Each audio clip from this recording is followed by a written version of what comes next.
Chegou a hora da nossa reportagem especial. Há 30 anos, objetos voadores não identificados foram perseguidos por aviões caça da Força Aérea Brasileira nas áreas de São Paulo e do Rio de Janeiro.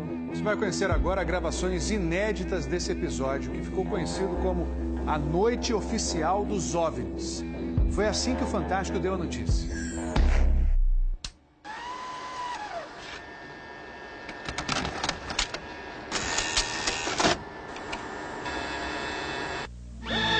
Esta semana, altas autoridades militares do Brasil admitiram publicamente pela primeira vez ter visto objetos voadores não identificados, os OVNIs. O próprio ministro da Aeronáutica, Brigadeiro Moreira Lima, deu entrevista para informar que pilotos das bases de Santa Cruz, no Rio de Janeiro, e de Anápolis, em Goiás, chegaram até a perseguir e a ser perseguidos pelos objetos voadores não identificados na região de São José dos Campos, sobre o Vale do Paraíba, e trechos do estado do Rio de Janeiro. Eram 21 OVNIs, segundo os militares, que ficaram mais de 3 horas sobrevoando o território brasileiro na noite de segunda e madrugada de terça-feira.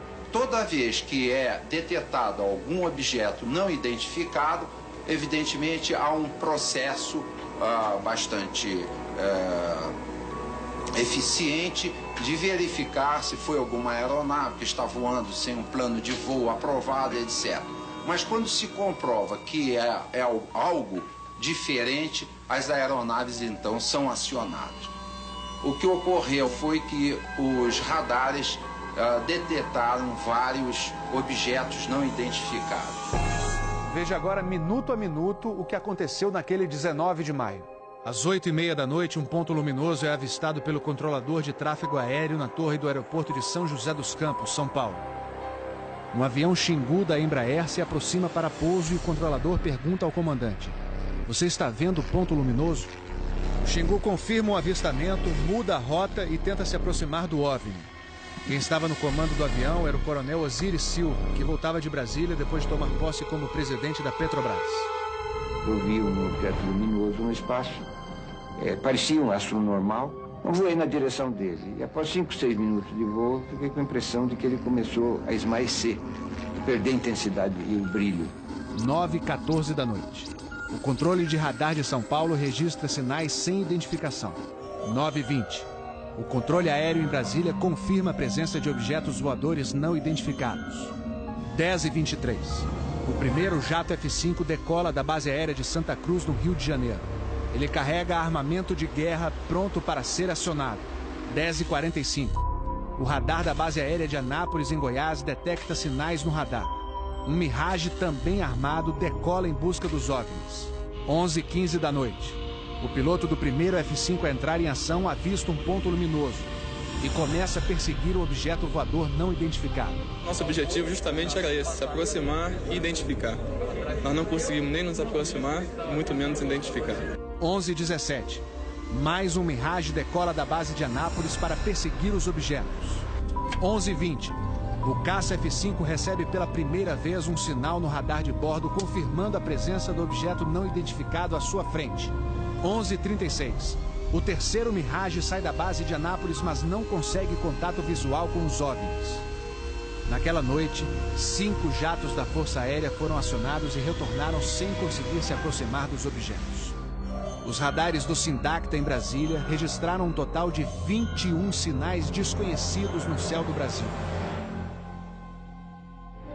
O grande personagem dessa história foi o controlador de voo que estava na torre de São José dos Campos.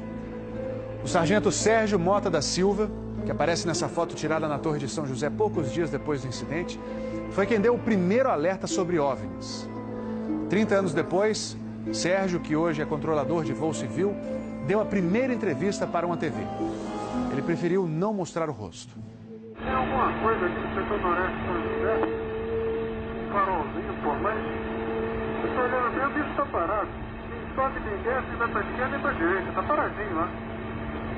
Estou olhando, não é estrela não. É um farol. A olho nu parecia um avião. Quando coloquei no binóculo para observar, é que eu vi que ele era extremamente cintilante, multicolorido. Tinha vermelho, azul, branco, lilás, um monte de cores, com uma certa predominância do laranja, mas ele era muito bonito. O controlador pediu ao avião Xingu para tentar avistar o objeto. Eu expliquei a ele onde estava o objeto, pedi a ele que se ele tivesse avistamento ele me informasse. Permanece com ele à vista? Aqui, nós temos a ponta vista. Esse bem visível, poderia descrevê-lo? É uma estrela grande. Estrela grande e bem vermelha. Entendido, grande e bem vermelha.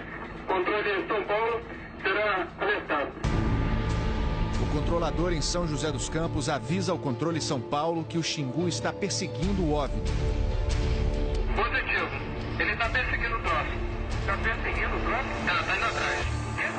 Sério, está indo. Controle. Está vendo? Próximo de São Paulo, já da região do radar, este objeto simplesmente desapareceu do radar.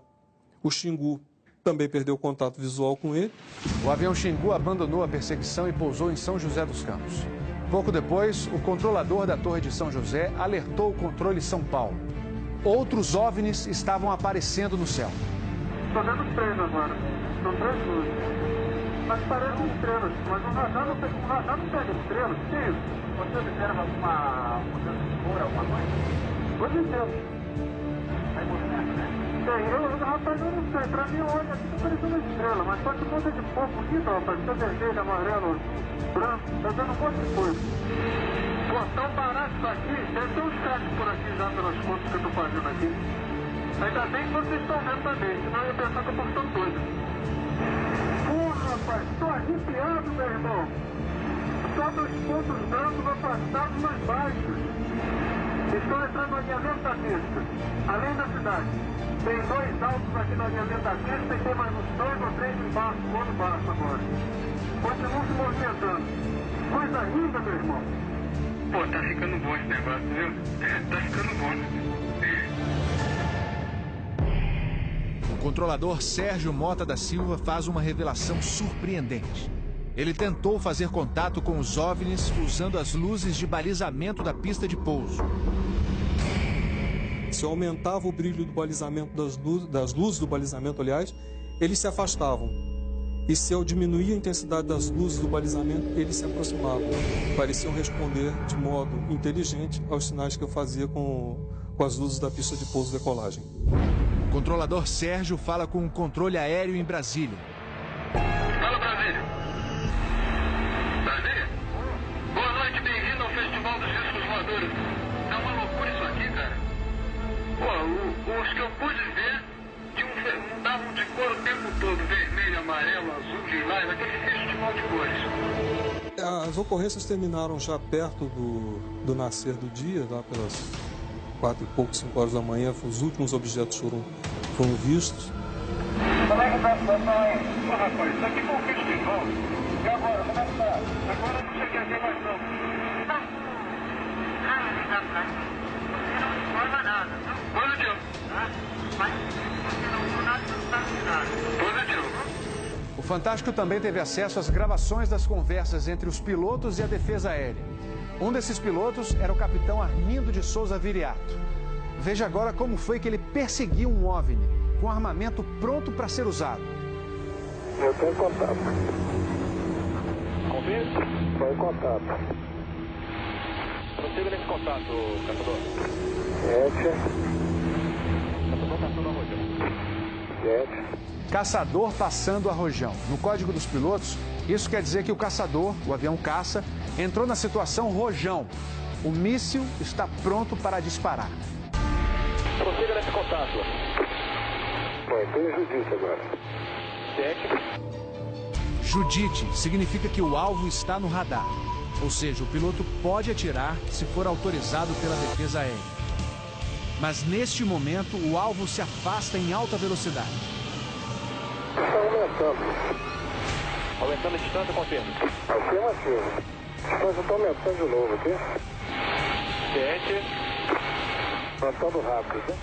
Comportamento muito estranho, ok?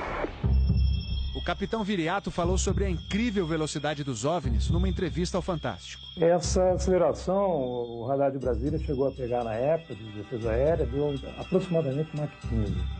Isso aí daria em torno de 15 mil km por hora.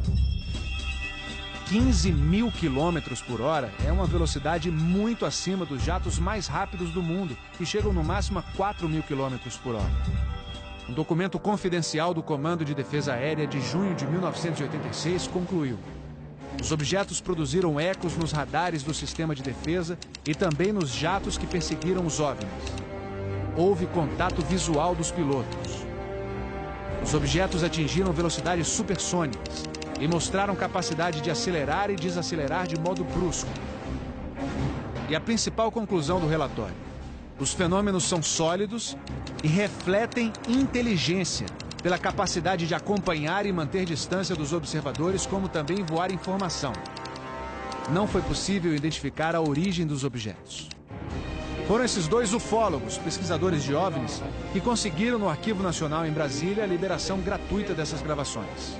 O fenômeno OVNI é real, existe, e o governo sabe disso, as Forças Armadas sabem disso. Essa documentação sendo exposta para o público permite que as pessoas entendam que isso não é brincadeira. Não tem como a gente falar que seriam naves extraterrestres, né?